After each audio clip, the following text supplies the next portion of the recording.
بسم الله الرحمن الرحیم.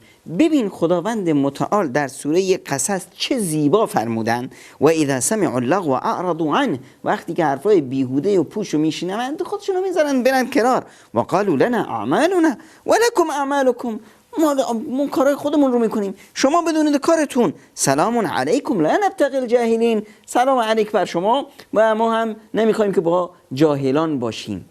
وقتی که در یه جلسه هستی حرفای پوچ و بیهوده میزنن، توهین میکنن به دین و آیین و مذهب، بذارشون و از اون جلسه و از اون جو فاسد خودت رو بشکش کنار.